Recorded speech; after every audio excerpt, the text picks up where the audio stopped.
హిందూ సనాతన ధర్మంలో అన్నదానం మహాదానమని, ఆకలితో ఉన్నవారికి ఆహారం అందించడం ద్వారా వారి ప్రాణాలను నిలబెట్టడమే కాక దైవత్వం పొందే మార్గమని, అన్నం పరబ్రహ్మ స్వరూపమని మాజీ కార్పొరేటర్ జిల్లా బ్రాహ్మణ సంక్షేమ సమాఖ్య నాయకులు ద్వాదశి వేణు అన్నారు. విజయనగరం శ్రీ గౌరీ సేవా సంఘం ఆధ్వర్యంలో ప్రతిరోజు నిర్వహిస్తున్న నిత్యాన్నదానంలో వారి కుమారుడు ద్వాదశి రాఘవ పుట్టినరోజు సందర్భంగా అన్నదానం చేశారు. ఈ సందర్భంగా ద్వాదశి వేణు సిటీ న్యూస్ తో మాట్లాడుతూ సమస్త జీవరాశి మనుగడకు ఆహారం అత్యంత ప్రాథమిక అవసరమని అన్నారు. ఆకలితో ఉన్నవారికి అన్నం పెట్టడం కంటే గొప్ప పుణ్యం మరొకటి లేదని శాస్త్రాలు చెబుతున్నాయన్నారు.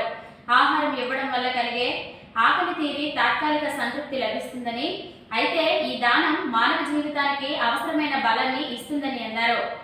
భూదానం, గోదానం, వస్త్రదానం వంటివి ఉన్నప్పటికీ ప్రత్యక్షంగా ఆకలి బాధను తీర్చే అన్నదానానికి అత్యున్నత స్థానం ఉందని అన్నారు. దానికి ఉదాహరణ మహాభారతంలో కర్ణుడు వంటి దానగుణం ఉన్న గొప్ప వ్యానికి కూడా మోక్షం లభించలేదని, దానికి కారణం కర్ణుడు ఎన్నో రకాల మహాదానాలు చేసినప్పటికీ ఆయన అన్నదానం చేయకపోవడం వలన మోక్షం లభించలేదని తెలుసుకుని అన్నదానం చేసి మోక్షం పొందారని పురాణాలు చెబుతున్నాయన్నారు.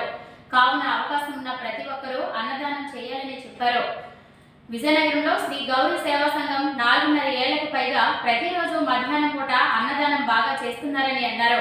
ఈ గౌరీ సేవా సంఘం ఆధ్వర్యంలో నేటికి 1662 రోజులు అనగా సుమారు 4.5 సంవత్సరాల పైబడి ఈ సంఘం ద్వారా నిత్య అన్నదాన కార్యక్రమం నిరుపేదలకు అలాగే ఆకలితో అలమటిస్తున్న ఎంతోమంది ఈ సేవా సంఘం ద్వారా ఈ కార్యక్రమం కొనసాగిస్తుండడం చాలా సంతోషంగా ఉంది. అయితే ఈ కార్యక్రమాన్ని కొనసాగించడం అంత సులువైన విషయం కాదని నా యొక్క వ్యక్తిగత అభిప్రాయం.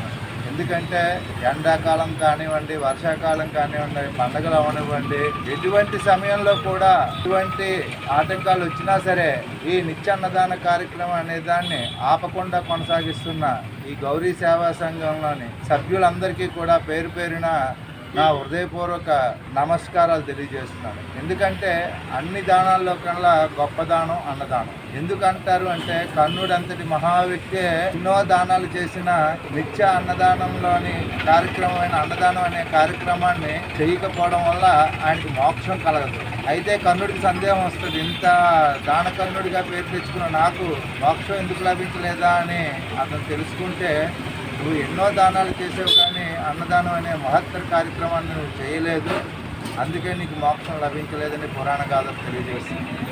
అప్పుడు మళ్ళీ కర్ణుడు ఆ అన్నదాన కార్యక్రమాన్ని పూర్తి చేసి